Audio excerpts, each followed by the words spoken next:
میرے نبی پاک علیہ السلام نے فرمایا جس کے ذمے بہنیں لگ گئی، جس کے ذمے بہنیں جس کے ذمے لگ گئی، باپ کمزور ہو گیا یا باپ انتقال کر گیا، جس کے ذمے بہنوں کی ڈیوٹی لگ گئی، محبوب فرمانے لگے اس نے 3 بہنوں کی اچھی پرورش کی، اچھا ادب سکھایا اور عزت کے ساتھ رخصت کر دیا، یا 2 بہنیں اس کے ذمے لگی، اس نے آداب سکھائے، یہ ابو داؤد شریف ہے، ابن ماجہ ہے، اور پھر ان کو رخصت کر دیا عزت کے ساتھ۔ پھر ایک مقام پہ فرمایا چلو ایک بہن ہی اس کے ذمے لگی تھی،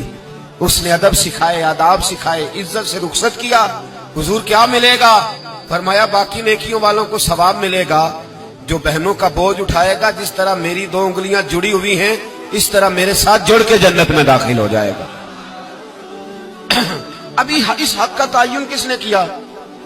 نبی پاک صلی اللہ علیہ وسلم۔ اب اگر کہیں یہ کہا جائے کہ بس بھئی صحیح ہو گیا، تمہارا کیا کام ہے، تمہاری کوئی ذمہ داری ہے، تم نے کوئی ٹھیکہ اٹھایا ہوا ہے، تم کوئی زیادہ سیانے ہو، تم کوئی زیادہ سمجھدار ہو، تو اسے کہا جائے گا ذرا ٹھہر جا، اس طرح کی بات نہ کر، یہ وہ حق ہے جو میرے مصطفیٰ نے بیان فرمایا ہے۔ جہاں بیوی کے حقوق بیان فرمائے وہاں میرے نبی پاک نے بہن کے حقوق بھی بیان فرمائے۔ دیکھیے نا، جناب ام ہانی حضرت علی کی سگی ہمشیرہ تھی،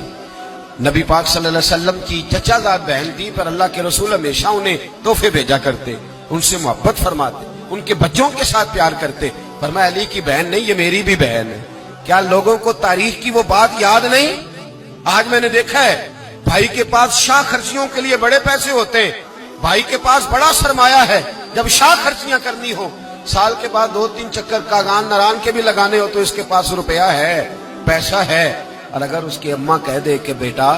عید کا موقع ہے، کوئی پرانا جوڑا ہی اٹھا کے بہن کو دے آ، تو کہتا اماں حالات بڑے سخت ہیں، اب میں تمہیں کیا بتاؤں۔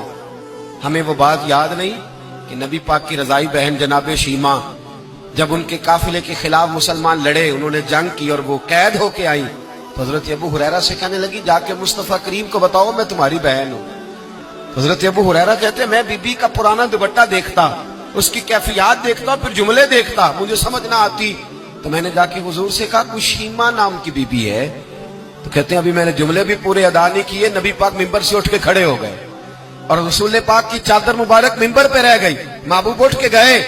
اور پھر جناب شیمہ کو گھر لے گئے اور پھر فرمایا عائشہ کو بلاؤ، فاطمہ کو بلاؤ، سودا اور حفصہ کو بلاؤ، ان سب سے کہو آؤ دیکھو میری بہن میرے گھر میں آئی۔ یہ رشتوں کا احساس، یہ رشتوں کی کیفیات، یہ درد، یہ سوز، یہ حضور نے ہمیں تعین کر کے دیا، یہ نبی پاک علیہ السلام نے ہمیں بتا کر کے دیا ہے۔ حضور نے ڈھیروں تحفے دیے